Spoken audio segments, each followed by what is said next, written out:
It's 2021. The pandemic is in full swing, and that does not mix well for someone that has an obsessive disorder like Danny. He's desperately trying to find control in his life, and that's when he stumbles upon Leo Black, or at least his corpse. Danny sees an opportunity to become someone with more freedom and excitement than Danny Watkins has seen in his entire life. He begins to immerse himself in becoming Leo Black, and it sets Danny on a rampage that leaves a trail of blood behind him.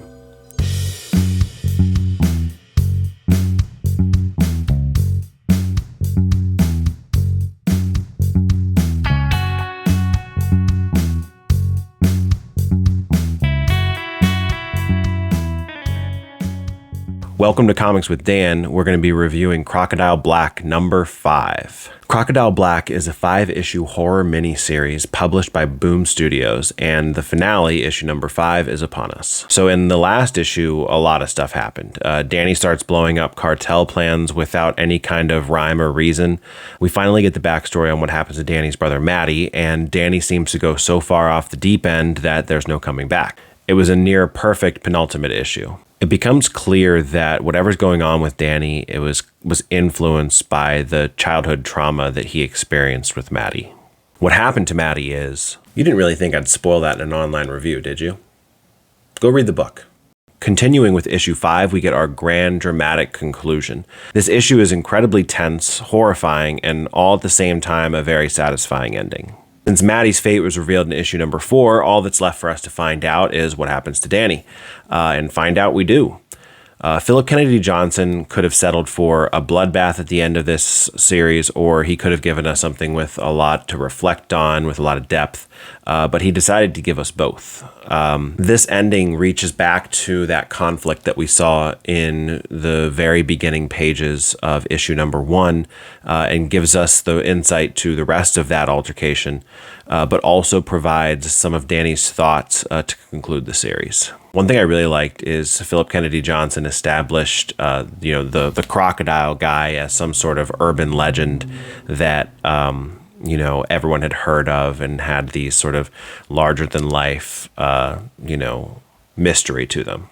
It was extremely well written, extremely exciting. PKJ stuck the landing here, absolutely. It has been a pleasure to talk about Som's art these past few months. As the content of the book gets more grotesque and off the wall, Som shines more.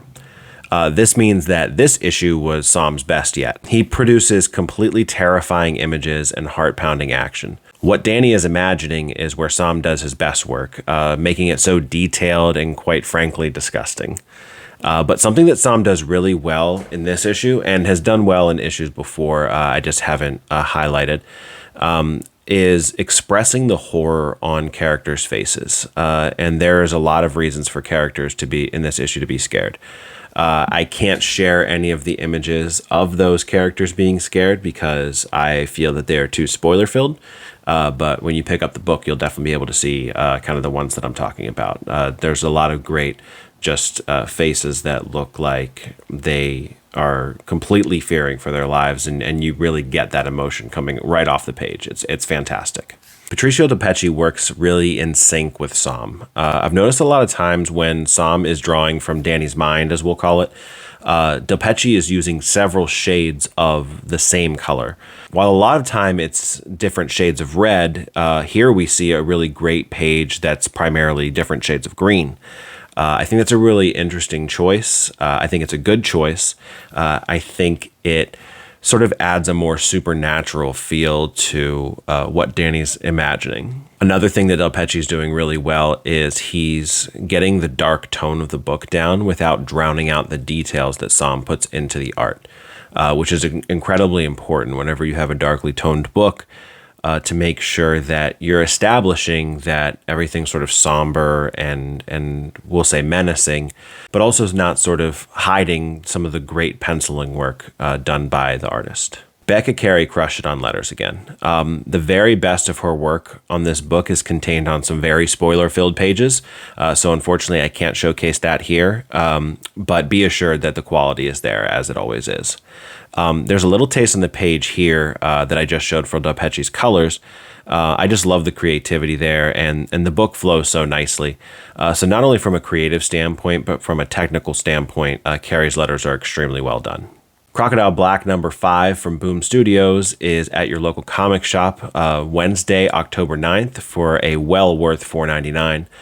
This issue was a fantastic conclusion to one of the best stories of the year, so make sure you go pick it up. Make sure you like the video, make sure that you subscribe, check out my other videos here, and thank you for watching.